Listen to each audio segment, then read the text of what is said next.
जय हिंद दोस्तों, आप सभी लोग कैसे हैं। आई होप कि आप सभी लोग बहुत ही अच्छे होंगे और बहुत ही अच्छे तरीके से आप अपनी पढ़ाई को कर रहे होंगे। तो आज का जो ये वीडियो है आपका वह कौन से सब्जेक्ट का कौन सा टॉपिक है, तो वह इंडियन पॉलिटी का एक मोस्ट इम्पॉर्टेंट टॉपिक है। वह कौन सा टॉपिक है, CAG। तो इससे संबंधित आज का यह आपका वीडियो है।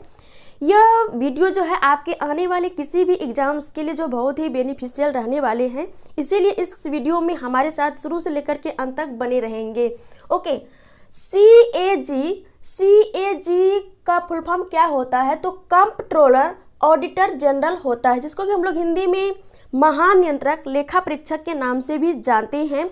तो इसका क्या उद्देश्य होता है, यह है क्या, इसके संविधान में इसकी क्या व्याख्या की गई है, कौन से आर्टिकल में इसका प्रावधान है, उसके बाद किस विधि से इसको हटाया जाता है, इन सारे के बारे में जो है हम लोग इस वीडियो में डिस्कस करेंगे।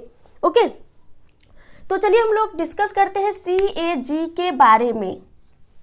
देखिए, हमारे संविधान में जो CAG की जो व्याख्या की गई है, तो वह आर्टिकल 148 से लेकर के 151 तक की गई है। कहाँ से लेकर के कहाँ तक, आर्टिकल 148 से लेकर के 151 तक जो है CAG की व्याख्या या CAG का प्रावधान जो है किया गया है। और CAG जो है यह एक स्वतंत्र निकाय है। जिस तरह से आपका निर्वाचन आयोग हो गया, संघ लोक सेवा आयोग हो गया, तो इसी तरह से आपका CAG भी है। CAG की नियुक्ति जो करते हैं वह कौन करते हैं, तो वह राष्ट्रपति करते हैं। कौन करते हैं, राष्ट्रपति करते हैं। ओके, और राष्ट्रपति जो है इसकी नियुक्ति के लिए जो है क्या करते हैं कि एक वारंट या अधिपत्र जारी करते हैं। देखिए, राष्ट्रपति बहुत सारे प्रशासनिक पदों की नियुक्ति करते हैं और शपथ भी दिलवाते हैं, लेकिन 4 ही ऐसे पद हैं जिसके लिए कि राष्ट्रपति वारंट या अधिपत्र जारी करते हैं। तो वह 4 कौन कौन से हैं, तो वह आपका है सुप्रीम कोर्ट या हाई कोर्ट के जो जज होते हैं, जब जजों की नियुक्ति के लिए सुप्रीम कोर्ट या हाई कोर्ट, और गवर्नर, किसी भी राज्य के गवर्नर, और CAG। इन चारों का जब नियुक्ति करना होता है तो क्या करते हैं राष्ट्रपति जी, तो राष्ट्रपति महोदय जो है वह अधिपत्र या वारंट जारी करते हैं। तो ये चारों जो है बहुत ही मोस्ट इम्पॉर्टेंट है, क्योंकि supreme court, high court, governor और CAG, इन चारों की जब नियुक्ति करना होता है तो क्या करते हैं राष्ट्रपति जी, वह अधिपत्र या वारंट जारी करते हैं। तो यह मोस्ट इम्पॉर्टेंट है आप लोगों के लिए, क्योंकि इससे रिलेटेड जो है आपके IAS के प्री में भी क्वेश्चन इससे रिलेटेड आ गया है कि राष्ट्रपति जो है किसके लिए वारंट जारी करते हैं। तो आपके ऑप्शन में दे दिए थे सुप्रीम कोर्ट या हाई कोर्ट के जजों की नियुक्ति, सेकंड में दे दिए थे ऑप्शन नंबर B में गवर्नरों की नियुक्ति, थर्ड में दे दिए थे CAG की नियुक्ति, फोर्थ में दे दिए थे आपके क्या, महान न्यायवादी की नियुक्ति। तो इन चारों के लिए तो होता है, बट महान न्यायवादी के लिए नहीं होता। उसके लिए जो है वारंट या अधिपत्र राष्ट्रपति महोदय जी जारी नहीं करते हैं, तो वह आपका रॉन्ग हो जाएगा। कौन सा, महान न्यायवादी की नियुक्ति के लिए अधिपत्र या वारंट जारी नहीं करते हैं राष्ट्रपति। ओके, तो इसीलिए आप लोग इसको फोकस करेंगे। तो ये रही नियुक्ति की बातें। आगे हम लोग बात करें योग्यता, किसकी बात करें, योग्यता। देखिए, CAG की नियुक्ति के लिए हमारे संविधान में क्या योग्यता जो है इसकी व्याख्या की गई है, तो हमारे संविधान में इस तरह की कोई भी व्याख्या नहीं की गई है। हमारे संविधान में CAG के योग्यता के संबंध में। तो फिर कैसे इसकी नियुक्ति की जाती है, तो इसके बारे में जो है संसद ने एक नियम बनाए। वह क्या नियम बनाए कि IAS लेवल का जो भी वरिष्ठ अधिकारी होंगे वही जो है CAG के पद पर नियुक्त किए जाएंगे राष्ट्रपति के द्वारा। तो यह भी आप लोग ध्यान में रखेंगे कि योग्यता के बारे में हमारे संविधान में जो है इसकी व्याख्या नहीं की गई है। संविधान मौन है, और बाद में जो है सांसद के द्वारा जो है नियम बनाए गए कि आईएएस के जो वरिष्ठ अधिकारी होंगे वही जो है क्या होंगे, सीएजी के पद पर नियुक्त किए जाएंगे राष्ट्रपति के द्वारा। ओके, चलिए हम लोग आगे बात करते हैं शपथ। योग्यता भी देख लिए, नियुक्ति भी देख लिए, शपथ के बारे में बात करते हैं। तो शपथ जो दिलाते हैं वो राष्ट्रपति जी ही दिलाते हैं। और यह किसकी शपथ लेते हैं? तो यह जो है संविधान के प्रति निष्ठा, संविधान के प्रति निष्ठा भाव की शपथ लेते हैं। कौन? सीएजी।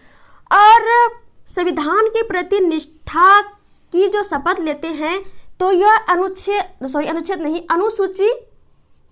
3, इसकी व्याख्या जो है अनुसूची 3 में दिया हुआ है। जैसे कि आपका सीएजी हो गया, महान्यायवादी हो गया, निर्वाचन आयोग हो गया, जो निर्वाचन आयुक्त होते हैं, ये सारे जो शपथ लेते हैं तो इन सारे के शपथों की व्याख्या की क्या क्या शपथ लेते हैं तो यह अनुसूची 3 में दिया हुआ है।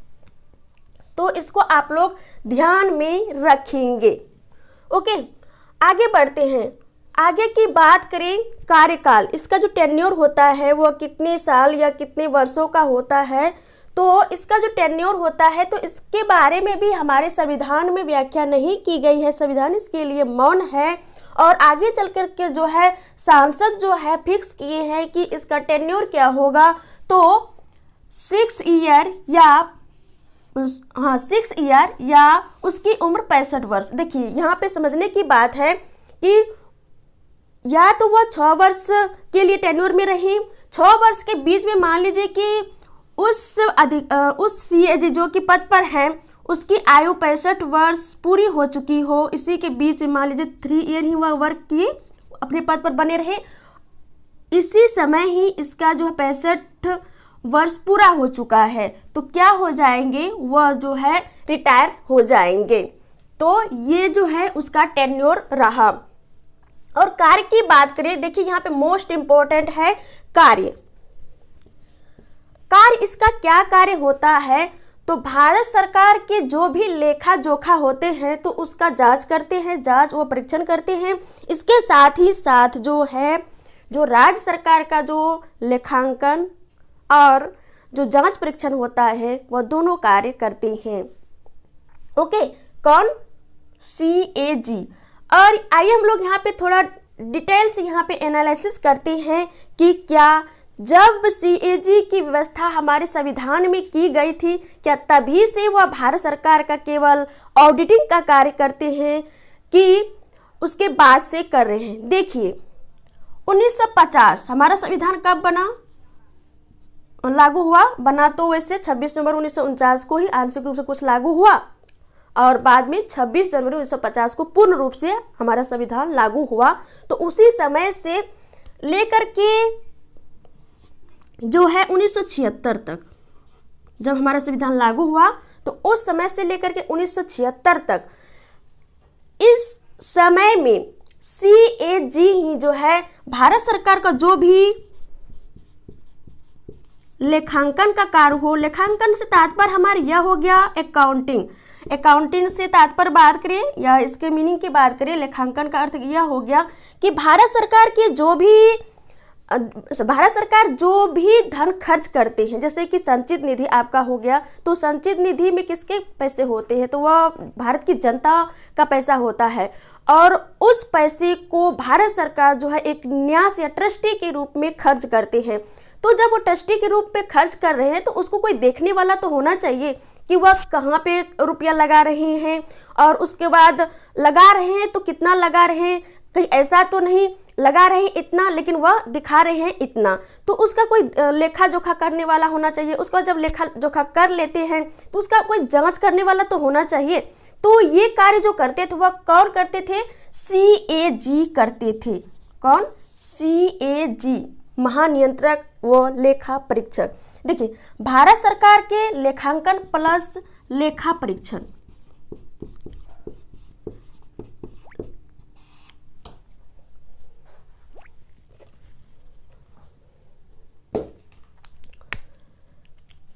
देखिए यहाँ पे लेखांकन से हमारा तात्पर्य यह हो गया कि भारत सरकार जो भी खर्च करती है संचित निधि से जो भी धन खर्च करते हैं तो उसका हिसाब किताब हो गया। हिसाब किताब को हम लोग कहते हैं लेखांकन। हिसाब किताब रखना वह हमारा हो गया लेखांकन। लेखा परीक्षण क्या हुआ कि जो हिसाब किताब रखी गई है उसकी जांच करना लेखा परीक्षण कहलाता है। तो ये दोनों जो वर्ड हैं बहुत ही मोस्ट इंपॉर्टेंट है।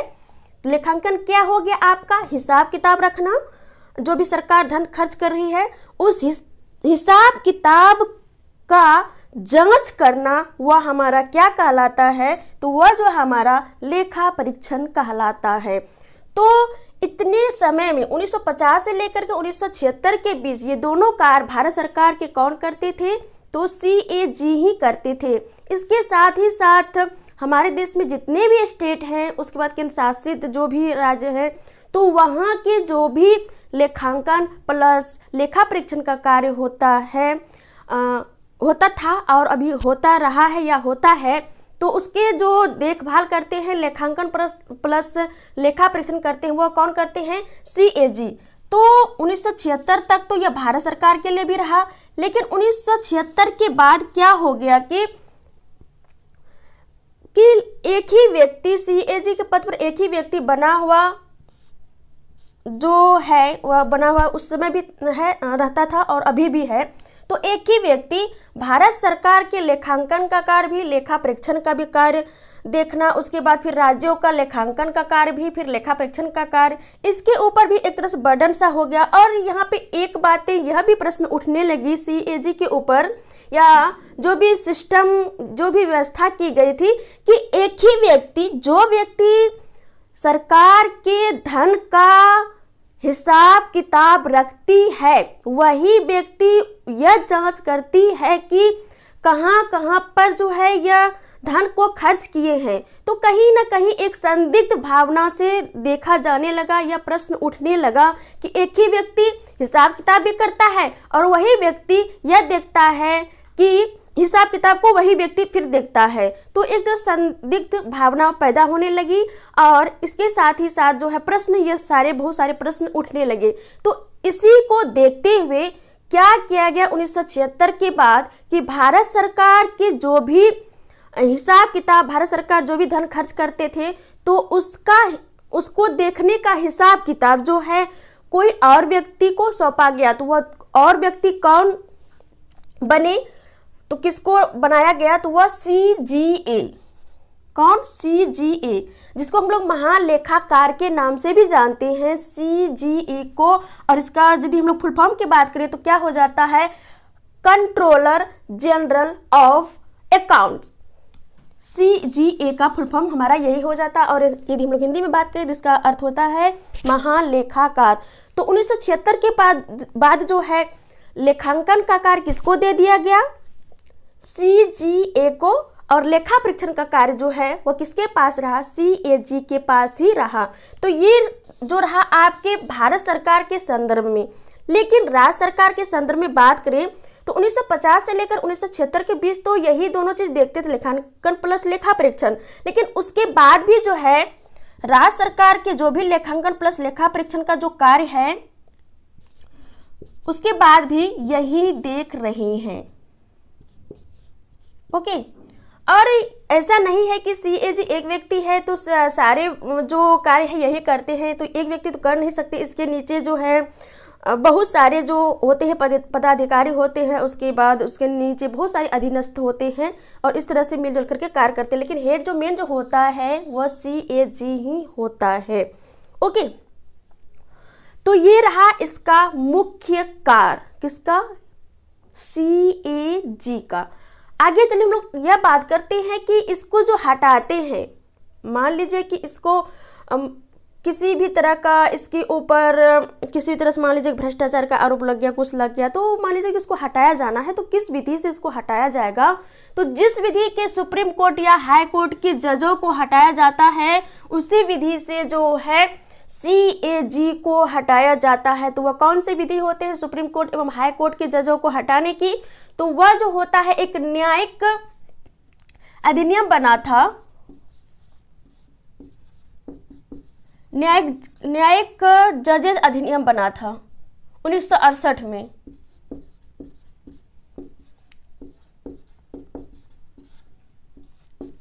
उसी में जो है प्रावधान किया गया था सुप्रीम कोर्ट एवं हाई कोर्ट के जजों को हटाने की, और उसी में एक शब्द प्रयोग किया गया महाभियोग, इसी के तहत जो है हटाया जाता है। वैसे मैं आप लोगों को इसके बारे में एक स्पेशल वीडियो प्रोवाइड करा चुकी हूँ कि किस तरह से सुप्रीम कोर्ट एवं हाई कोर्ट के जजों को हटाया जाता है, क्या राष्ट्रपति के लिए जो महाभियोग शब्द का प्रयोग किया जाता है, क्या वही शब्द जो है हाई कोर्ट एवं सुप्रीम कोर्ट के जजों को हटाने के लिए भी प्रयोग किया जाता है, और उसकी प्रोसेस विधि एक ही होती है। तो इसके बारे में आप लोगों को स्पेशल वीडियो प्रोवाइड करा चुकी हूँ। वैसे दोनों अलग अलग हैं, क्योंकि राष्ट्रपति को जो हटाए जाते हैं महाभियोग के द्वारा, तो उसकी व्याख्या हमारे संविधान में ही शुरू से ही उसमें जो है उसको व्याख्यात की गई है, उसकी व्याख्या कर दी गई है। लेकिन जो सुप्रीम कोर्ट के जजों को या हाई कोर्ट के जजों को जो हटाए जाते हैं, उसकी व्याख्या हमारे संविधान में शुरू से नहीं की गई, बल्कि सांसदों के द्वारा एक अधिनियम बनाई गई,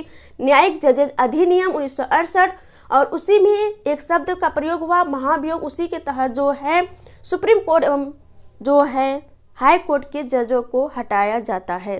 ओके, तो ये प्रोसेस के माध्यम से जो है सीएजी को हटाया जाता है। अब हम लोग आगे देखते हैं, क्या जब सीएजी का रिटायरमेंट हो जाता है तो क्या वह किसी राज्य सरकार एवं केंद्र सरकार का कोई प्रशासनिक पद धारण कर सकता है? नहीं कर सकता है। जब उसका रिटायरमेंट हो जाता है तो रिटायरमेंट के बाद वह किसी भी, चाहे वह केंद्र सरकार का हो चाहे राज्य सरकार का हो, किसी भी प्रशासनिक पद को वह धारण नहीं कर सकता है। तो मोस्ट इम्पॉर्टेंट पॉइंट है आपके एग्जाम्स के लिए।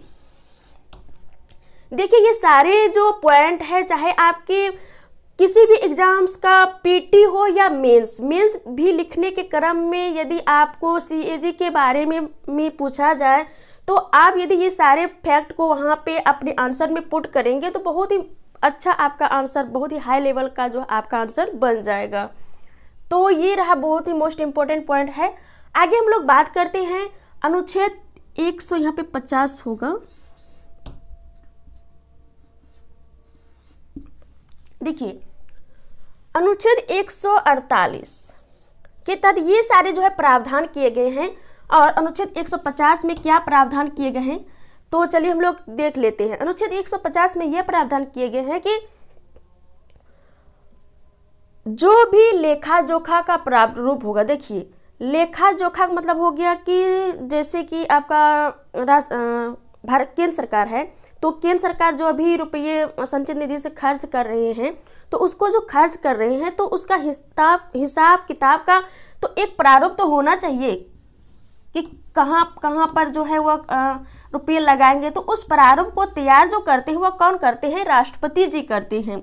लेकिन इसको सिफारिश कौन करते हैं, एक तरह सुझाव जो देते हैं वह कौन देते हैं? तो सीएजी ही देते हैं। तो इसकी व्याख्या जो है हमारे संविधान के आर्टिकल 150 में जो है किया गया है। ओके, मोस्ट इम्पोर्टेंट पॉइंट है आपका। आगे हम लोग बढ़ते हैं आर्टिकल 151। इसमें क्या कहा गया है? तो इसमें यह कहा गया है कि देखिए, सीएजी भारत सरकार का ऑडिटिंग का कार्य भी प्रेजेंट टाइम में कर रहे हैं 1976 के बाद से। उसके साथ ही साथ राज्य सरकार का जो लेखांकन प्लस लेखा परीक्षण का कार्य है वो कर रहे हैं। तो ये सारे करने के बाद क्या करते हैं? तो इस सीएजी जो है वह जब लेखा परीक्षण कर लेते हैं, इसके पास जब लेखांकन सीजीए इसको लेखांकन सौंपते हैं, जब ये लेखा परीक्षण कर लेते हैं तो उस रिपोर्ट को राष्ट्रपति के पास रखते हैं। लेखा परीक्षण यह करते हैं, लेखा परीक्षण के बाद यह रिपोर्ट किसको सौंपते हैं? राष्ट्रपति को सौंपते हैं। राष्ट्रपति जी क्या करते हैं? राष्ट्रपति जी जो है उस रिपोर्ट को संसद में रखती है, और संसद क्या करती है? तो संसद की जो वित्त कमेटियों में से एक कमेटी है लोक लेखा कमेटी, वह लोक लेखा कमेटी को सौंपती है, और लोक लेखा कमेटी जो है उस रिपोर्ट की जांच करती है कि क्या सीएजी ने जो लेखा परीक्षण किया है वह क्या बहुत ही अच्छे तरीके से किया है या नहीं, इसकी जांच फिर लोक लेखा समिति करते हैं। ओके, और इन दोनों में CAG और लोक लेखा समिति के बीच भी जो है बहुत ही एक तरह से कहें बहुत ही अच्छी कॉम्बिनेशन होती है।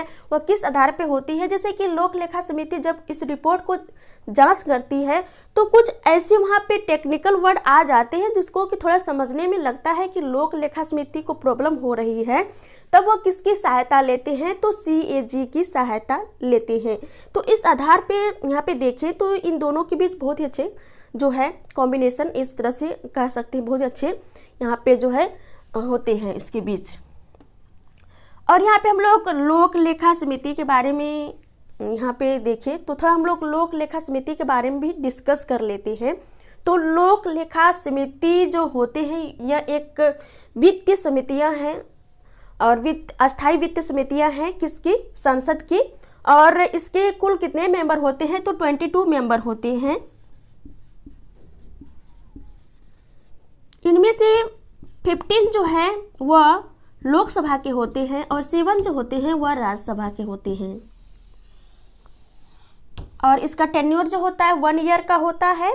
और इसकी जो अध्यक्ष होते हैं लोक लेखा समिति के, वह विपक्ष के नेता जो होते हैं वह होते हैं, अभी प्रेजेंट टाइम में अधीर रंजन चौधरी जी हैं। तो इस बात को भी आप लोग ध्यान में रखेंगे। और आप लोग यहाँ पे यह ध्यान में रखेंगे कि CAG को जो वेतन मिलती है, वेतन या भत्ता मिलती है, वो कहाँ से मिलती है, तो वो संचित निधि से मिलती है। और यहाँ पे आप लोग 1-2 पॉइंट और भी यहाँ पे देख लें कि प्रथम CAG जो बना था वह कौन बना था, तो नरहरि राव। कौन बना था, नरहरि राव। मैं यहाँ पे मेंशन कर रही हूँ।